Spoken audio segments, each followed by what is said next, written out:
Amigos de Salambo Editorial, hoy tenemos un espacio para conversar nuevamente de libros y de literatura y pues me siento muy contento y muy complacido de contar con una persona que después de los años me vuelvo a encontrar porque nuestra invitada de hoy es alguien con quien inicié el estudio de hermenéutica literaria hace creo que unos 15 años. Ella, por alguna situación que seguramente enseguida nos va a contar, se desconectó en ese momento de la especialización en donde estábamos. Creo que se fue a estudiar y a terminar en otra parte. Pero entonces que sea Alexandra Castrillón Gómez, quien nos cuente el día de hoy, para empezar, quién es ella, que es una colombiana, que está en Estados Unidos, por qué se nos fue para Estados Unidos y más o menos contextualicémonos con quién vamos a conversar en el día de hoy. Alexandra, bienvenida, ¿cómo estás? Gracias, Albeiro, por esta invitación. Muy feliz de acompañarte hoy y bueno, justamente como lo dices, este reencuentro después de tantos años. Era el año 2003, así que es un poquitito más, cuando me fui a vivir a Bogotá. Entonces, tuve que interrumpir la especialización y básicamente me fui por el amor, por mi esposo. Me fui a él lo habían trasladado de ciudad, entonces me fui para Bogotá. Estuve en Bogotá varios años. En 2011 hicimos un viaje alrededor del mundo durante todo el año. Regresamos a Bogotá, luego nos fuimos a vivir a México, también por su trabajo. Volvimos a Bogotá, luego nos fuimos otra vez a hacer un viaje alrededor del mundo durante un año. Y después de ese viaje, la empresa en la que él trabajaba pues, le pidió que regresara a la oficina en Miami. Y desde hace 3 años estamos viviendo en Estados Unidos. Entonces, ese ha sido como el motivo por el cual he tenido la oportunidad de vivir también en todos esos lugares que me encantan. A ver, una de las cosas que he leído de Alexandra es que una de las cosas de las que más se nutre para escribir es el tema de los viajes. ¿De dónde nace, Alexandra, esa pasión por los viajes o es una situación que se da por cuestiones de trabajo? ¿De dónde viene esa pasión? Para mí tiene mucho que ver con la curiosidad y con el deseo de descubrir diferentes formas de vivir. Yo estudié ingeniería de sistemas, de hecho trabajé durante mis primeros años como gerente de proyectos y en desarrollo de software, luego migré a la industria de la publicidad, un poco desde las bases de datos, sistemas CRM, medición de datos, análisis de consumidor, luego hacia redes sociales y todo el tema de influencer marketing. Y en medio de todo esto, los viajes siempre han sido la oportunidad de descubrir principalmente otras formas de ver el mundo. Más allá de no sé, las hermosas ciudades, de los grandes monumentos, de las cosas que hacemos los seres humanos, me interesa mucho más el descubrir a las personas, por un lado, y la naturaleza. Eso me fascina totalmente. Entonces, siempre los viajes para mí son como ese momento de observar, que creo que es algo que nos nutre muchísimo en la literatura, observar a las personas, cómo hablan, cómo se comportan, cómo toman las decisiones, cómo son sus puntos de vista. Y creo que la naturaleza y todo el tema sensorial es también algo súper importante al momento de escribir.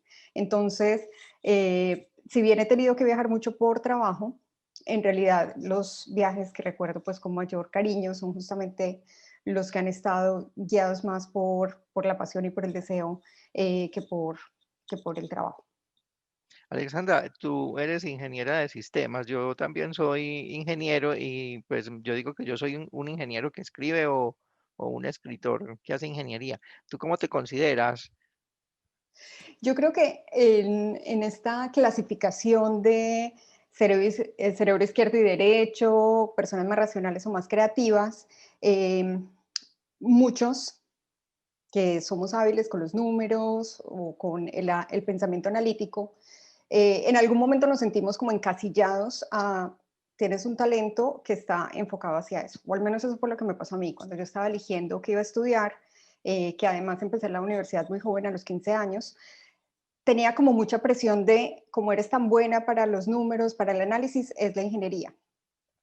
Y fue un momento como de cortar mucho la parte creativa en mí. Sin embargo, pienso que con todo lo que está pasando en el mundo y la forma en la que nos estamos redescubriendo como personas, estamos entendiendo que no hay un conflicto entre las dos cosas, que de hecho son muy complementarias. Yo me siento realmente muy afortunada de poder combinar ambas cosas porque además las aprovecho muchísimo independientemente en lo que esté. Por ejemplo, si tengo que hacer un trabajo de análisis, pues tener habilidades creativas de comunicación me ayuda a transmitir mejor las ideas, a conectar a las personas, a que entiendan mejor lo que estoy diciendo.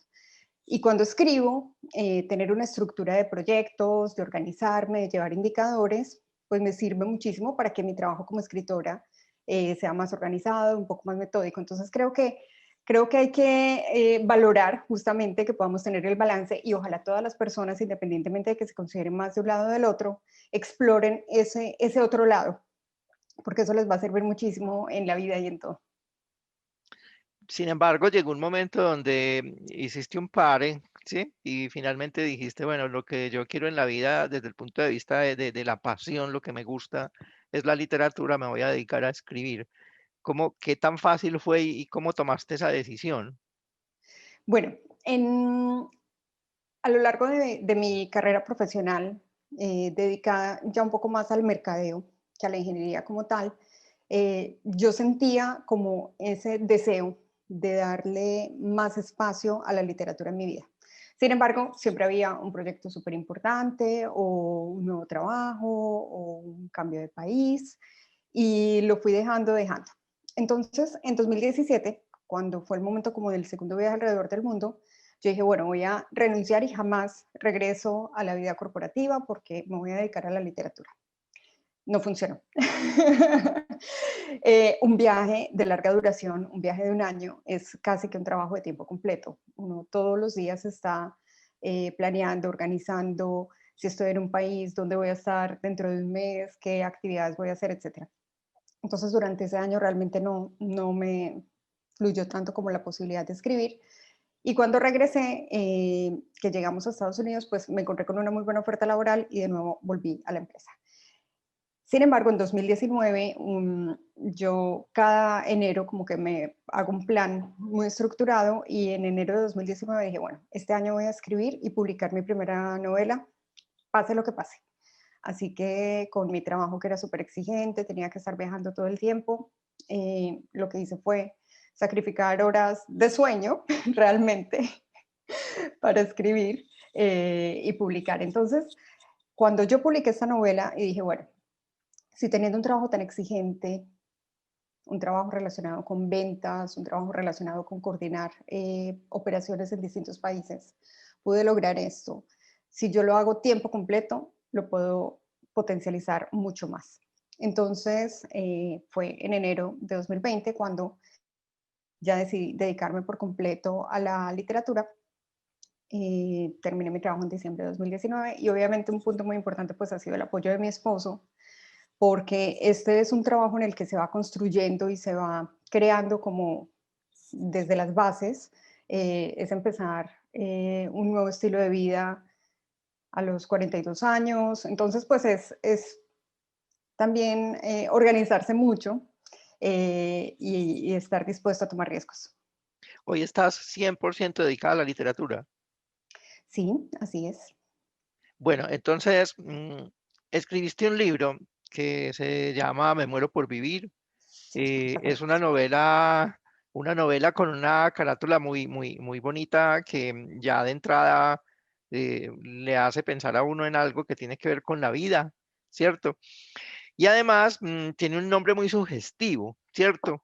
Mm, Cuéntanos un poquito cómo nace la historia. Entiendo que tiene que ver un poco con los viajes y con una situación de una amiga que tiene una dificultad de salud en su familia y a partir de ahí tú armaste una novela, ¿cierto? Cuéntanos un poquito cómo nace, cuál es el germen de la historia en realidad visto desde tu punto de vista. Bueno, Me muero por vivir cuenta la historia de una pareja, Sofía y Pablo. A ella le diagnostican una enfermedad degenerativa que es la esclerosis lateral amiotrófica o ELA. Eh, suena como una enfermedad muy desconocida, pero la verdad es que todos conocemos o tenemos la referencia de Stephen Hawking, que es como el enfermo más famoso de esta condición. Entonces es una enfermedad donde la persona va perdiendo por completo el control de su cuerpo, pero su mente permanece lúcida prácticamente hasta el último día. O sea, se degenera desde el sistema motor. Eh, entonces Sofía, cuando la diagnostican y empieza con los problemas de la enfermedad, le pide a su esposo que él se vaya a recorrer el mundo y a contarle las cosas que está viviendo. Él empieza entonces un viaje de un año por el sur de África y del sudeste asiático. Y durante ese año, pues la enfermedad de ella evoluciona, él también empieza a descubrirse, a definir mejor su identidad, porque ha sido un hombre como muy que se deja llevar por su esposa, por el trabajo, por los amigos, por la familia, empieza a descubrir su identidad y pues obviamente la relación se transforma por este tiempo de separación, por las cosas que vive cada uno de los dos. Entonces, de eso se trata básicamente la novela. Cuando yo empecé con esta idea, empecé realmente fue por el viaje. Yo quería contar una historia de viaje, quería contar un viaje de un año. A veces la gente piensa que viajar un año, wow, es como lo mejor que puede pasar y realmente es una experiencia fantástica, pero como decía antes, es un trabajo de tiempo completo también. Entonces quería como contar qué es esto de viajar tanto tiempo, porque ya no son vacaciones, es un estilo de vida. Es pensar exactamente cuánta ropa llevas, porque todos los días la tienes que cargar, es planificar muchísimo el dinero, los lugares, etcétera. Entonces, quería hablar del viaje, pero sabía que hablar del viaje como tal no iba a tener ninguna conexión con los lectores, a menos que tuviera una historia un poco más cercana o algo más humano, más allá del viaje mismo. Ujú. En este viaje de 2017 conocí a un inglés que se había separado de su esposa porque a ella le habían diagnosticado una enfermedad y ella le había dicho como, no quiero que tú padezcas la enfermedad conmigo. Eres muy joven, tienes la oportunidad de seguir viviendo, de casarte con otra mujer y se divorciaron. Y eso entonces me dio como esta otra idea de qué pasa si uno de los dos se va a hacer un viaje y el otro se queda. Pero ¿cuál es el motivo para quedarse? Entonces ahí entra la mamá de una de mis amigas del colegio que padece esta enfermedad, entonces yo he tenido mucho contacto con la enfermedad, con lo que significa, y era una enfermedad o es una enfermedad que desde el punto de vista de la ficción también me servía mucho, porque a todos los pacientes se les manifiesta de formas distintas. Entonces yo podía, digamos que, acelerar o retroceder, no retroceder, pero sí parar la enfermedad al ritmo que lo necesitara para la historia. No es como otras enfermedades donde tú dices, a la persona le pasa esto, luego le pasa esto, y sí o sí se da de cierta manera. Esta es una enfermedad que hay personas que en 6 meses pierden por completo, hay personas que les dura muchísimos años, que dejan de hablar, entonces me servía para la historia. Y la combinación de estos tres elementos, los viajes, el amor y la enfermedad, pues fue justamente lo que me sirvió como hilo inicial para construir esta historia. Interesante. Bueno, y cuando tú decides escribir una novela, y entiendo que estás trabajando en otras, y ahorita hablamos del tema, ¿cómo planeas? ¿Qué haces tú cuando dices, bueno, voy a escribir una historia? ¿Arrancas a ver cómo van saliendo las cosas? ¿O primero te sientas y haces una planeación desde el principio hasta el final de lo que esperas encontrar en la escritura? Yo empiezo por plantearme cuál es el mensaje central que quiero transmitir con esa historia. Porque no importa la historia al final, sino lo que yo quiero llevar a los lectores. Entonces, cuando escribí Memoria por Vivir, yo pensaba como en un mensaje central que es, creo en el amor que todo lo puede. Cuando escribí la segunda novela, que se llama Detrás de mi nombre, mi premisa era, tu pasado no define tu futuro. Entonces, con esa idea, yo empiezo a pensar, bueno, ¿qué elementos me sirven para contar esta historia? Hay millones de formas de decir, creo en el amor que todo lo puede. Y cada escritor lo puede contar de una manera distinta y hay miles de libros que lo dirán. Entonces, a partir de ahí, empiezo una planeación. En el caso de Me Muero por Vivir, basé la planeación en el viaje, es decir, hice la ruta del viaje, pues con mi conocimiento como de estos lugares, porque todos son lugares donde yo he estado, de cuál puede ser la ruta más lógica, ideal, el momento del año, y planeé el año del viaje. Lo siguiente que hice fue entonces planear cómo iban a darse los conflictos en la pareja, es decir, los conflictos desde el punto de vista del amor, y luego cómo se iba a dar la evolución de la enfermedad de ella, para involucrar los tres temas. Con esto hice una planeación total de la novela y me puse una meta diaria de escritura. Así fue como trabajé Me muero por vivir. Cuando escribí Detrás de mi nombre, fui un poco más, digamos, un poco más espontánea en muchas cosas. Tenía como 4 momentos importantes predefinidos y a partir de ahí fui cruzando como los diferentes hilos de las tramas. Y en este momento que estoy trabajando una tercera novela, igual hice como una planeación macro, la planeación de los personajes, y como hacen esto, cuando me siento a escribir todos los días, pues ya tengo un camino sobre el cual me voy a enfocar. Hoy en día, además, algo que hago es que antes de sentarme a escribir literalmente, eh, como que hago un resumen mental de la escena sobre la cual voy a trabajar. Entonces pienso, por ejemplo, sobre la novela que estoy trabajando en este momento. Hoy Marcela va a llegar donde Jota porque su mamá se murió. Y me hago como una idea inicial de lo que quiero decir y luego ya empiezo a escribir. Eso hace que pueda escribir muy rápido y con mucha velocidad. Y bueno, allí tengo mi mapita como macro, lo puedes ver Allá atrás lo en veo, el sí. tablero de lo que está pasando. Y bueno, una pregunta que a mí siempre me impacta, a veces las respuestas, es cómo afecta la vida de un escritor. Yo que soy pues escritor, sé lo que se dedica uno a escribir. No sé si a todos le pasa igual, pero cómo se afecta tu vida en tu relación de pareja, con tus amistades, el resto de tu familia. Te dedicas mucho, escribes por la mañana, por la tarde, ¿cómo es ese proceso? Bueno, en este momento que tengo la flexibilidad del tiempo, pues lo tomo como un trabajo, es decir, aprovecho como las horas laborales, por así decirlo, más ahora que estamos en pandemia, que estoy compartiendo el espacio todo el tiempo con mi esposo también. Entonces, intento mantener el tiempo como restringido al horario laboral. Claramente cuando escribí Me muero por vivir que estaba trabajando, pues sí me tocaba a las noches y empezaba a escribir como a las 9 de la noche y de ahí en adelante lo que necesitara para cumplir con mi meta diaria. Eh, entonces, digamos que no ha sido tan impactante. Yo delimito como el tiempo, sé que a X hora necesito parar porque ya vamos a comer o porque tenemos algún compromiso. Entonces, no creo que se hayan sentido muy abandonados o impactados por eso. Ah, bueno. Ah, Alexandra, entiendo que tú autopublicaste la novela de Me muero por vivir.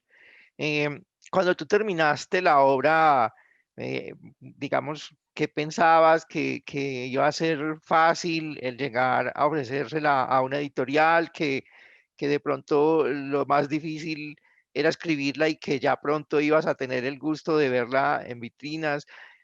¿Qué pasa después? Te enfrentas a un proceso seguramente de actividades que tal vez no conocías muy bien en todo lo que implica la autopublicación. Cuéntanos un poquito cómo fue ese enfrentarse a otra realidad ya en el tema de la publicación.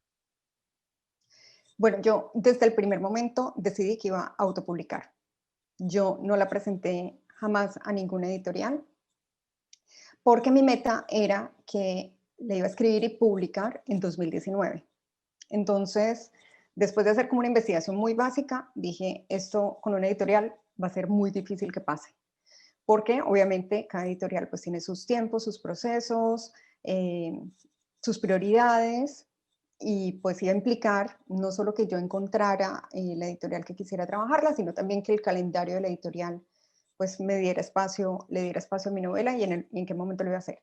Entonces, desde el primer momento yo decidí que iba a autopublicar, más aún con la ventaja de estar en Estados Unidos, donde la autopublicación ya es o sea, es súper normal.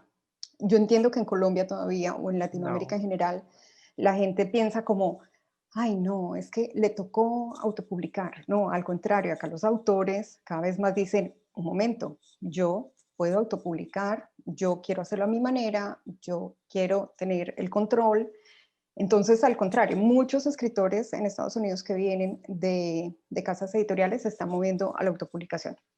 Entonces, sin ese sesgo o sin esa, sí, como sin ese sesgo que tenemos en Latinoamérica, yo dije, bueno, voy a empezar a estudiar el tema también. Y en paralelo, mientras iba escribiendo, empecé a investigar qué era lo que necesitaba hacer, cómo funcionaba, quiénes eran las personas que necesitaba tener conmigo en este trabajo, porque creo que algo que no se debe confundir es pensar que autopublicar es hacerlo todo solo. Entonces lo que yo hice fue que contraté a una editora que trabajó conmigo desde el primer momento. Yo escribía en las noches, ella revisaba y corregía el siguiente día en las mañanas. Entonces cuando yo regresaba en la noche ya tenía corregido lo del día anterior. Esto también nos dio mucha agilidad en el proceso. Contraté a un estudio de diseño para el diseño de la portada, contraté a un maquetador. Entonces vi como quiénes eran las personas que necesitaba contratar y con eso armé como este equipo para trabajar conmigo. Para mí desde siempre fue la autopublicación como la opción que me muero por vivir. Una vez la novela estuvo publicada, recibí algunas ofertas de editoriales que querían hacer reediciones. Sin embargo, los términos de negociación que me estaban proponiendo para mí no compensaban en absoluto todo el trabajo que yo ya había hecho y menos aún lo que yo ya estaba haciendo por mi cuenta. Entonces, en ese momento decidí que por lo menos para esta novela no quería trabajarla con una editorial y he seguido con la autopublicación con ella todo este tiempo. Uno cuando empieza a publicar con editoriales, eh, aunque esto es un esfuerzo que a uno le apasiona también, obviamente tiene que descubrir el negocio que hay detrás, ¿cierto? Pero digamos que publicar con editoriales tradicionales parece ser un negocio de todo el mundo, menos del escritor, ¿cierto? Yo creo que esa es la razón por la que muchas personas estamos explorando el tema de la autopublicación porque digamos que se aprenden otras cosas, pero al mismo tiempo se recupera económicamente algo de todo lo que uno ha invertido también en el proceso de escritura. Bueno, y digamos que ya habiendo publicado una de las cosas o de los valores agregados que uno esperaría encontrar en una editorial tradicional, es justamente que las editoriales hagan un proceso de marketing, de mercadeo, que permitan que la obra se conozca, pero las editoriales tienen tantos libros que simplemente sacan muchos en un mismo momento y casi que los que se vendan solos se quedan y los demás se devuelven para la bodega. Entonces, lo que nos hemos dado cuenta es que los mismos escritores somos los que tenemos que hacer todo el proceso de promoción. ¿Cómo has trabajado ese proceso de promoción con tu obra o con la otra que también ya salió o todavía no ha salido? No ha salido, la segunda todavía no ha salido. Bueno, creo que ahí tenía la ventaja de esta experiencia de venir trabajando en mercadeo, en agencias de publicidad, con todo el tema digital de influencers, etcétera. Entonces, bueno, lo que hice fue construir un plan de mercadeo como si fuera un producto, todo lo que implica, tanto la distribución, la definición del precio, los canales, y básicamente me apoyé muchísimo con un equipo de embajadores, es decir, principalmente bookstagrammers y booktubers, personas que tienen cuentas en redes sociales dedicadas a la difusión de la lectura, a hacer reseñas de libros, a recomendar. Entonces, empecé a contactarlos meses antes, o sea, el trabajo de mercadeo empieza meses antes de que el libro esté disponible. Empecé a contactarlos antes, empecé a contarles de la novela, les di copias en versiones beta antes de la publicación para que pudieran ir leyendo. Hice todo un tema de material de fotografías del libro, mías, de todo lo que hicimos para la novela a nivel gráfico para que ellos lo pudieran utilizar. Y fueron como mi principal canal de difusión al momento del lanzamiento. Hice un lanzamiento online, igualmente los invité a que tuviéramos una charla en vivo y a partir de ahí ellos me han ayudado muchísimo en todo el proceso. Eh, digamos como mi recorrido como me muero por vivir fue hacer un pre-lanzamiento en Colombia, porque yo decía, bueno, una cosa es que lo tengan a Amazon, pero mis amigos, mi familia, gran parte de mi círculo de influencia está en Colombia y no es tan fácil para ellos comprarlos en Amazon. Entonces hice un pre-lanzamiento y de las unidades que me pidieron, pues imprimí como un poquitito más, pero ya las tenía vendidas, porque ya me habían pagado por anticipado. Y las unidades que me quedaron, hubo una librería de Medellín que se llama books.com, bukz.co, y ellos me dijeron, bueno, nosotros podemos distribuir las que quedan. Entonces, ellos se han encargado desde entonces principalmente de la distribución. Me muero por vivir ha estado en la lista de más vendidos de books todos los meses desde el lanzamiento. En este momento está agotado, por ejemplo. Y luego me alié con la Asociación Colombiana de Librerías Independientes y a través de ellos tengo ya distribución en toda la red de librerías independientes también en Colombia. Entonces, el mercadeo lo he enfocado mucho también en la relación con los lectores. Yo soy como súper abierta a que me pregunten, a que me cuenten. Hay lectores que han hecho lectura conjunta conmigo porque empiezan a leer y me dicen, no, no puedo creer que pasó esto. Entonces yo les respondo, bueno, ha sido como muy bonito. Hay varios clubes de lectura que han elegido mi novela para sus lecturas del mes, entonces luego me invitan a conversar sobre ella. Creo que ha sido más como ese trabajo personal lo que me ha ayudado también a llegar con la novela a diferentes públicos. Has explorado mucho el tema editorial. ¿Te provoca también continuar trabajándolo y de pronto con otras personas? ¿O solamente vas a trabajarlo para ti? Bueno, a mí me encanta enseñar y me encanta compartir como todo este aprendizaje con otras personas. Entonces, estoy súper abierta. De hecho, acá en Estados Unidos pertenezco a una comunidad de escritores que se llama Mi Libro Hispano, donde compartimos conocimiento, donde cuando ellos han necesitado como que yo les explico un poquitito más, por ejemplo, de redes sociales, que es un tema que algunos no manejan, les ayudo, construcción de bases de datos, temas que se les escapan porque tal vez vienen de otras áreas de conocimiento. Entonces yo soy como súper abierta a enseñar, a compartir. Eh, Tengo un curso que hice con mi editora, con Natalia Hernández, sobre las diferencias entre trabajar con una editorial, coedición, autopublicar, concursos literarios, plataformas colaborativas como Wattpad. Entonces hicimos un curso online para quienes quieran como entender las diferencias antes de tomar alguna decisión. Y bueno, y creo que eso es algo que seguramente seguiré haciendo porque me gusta mucho.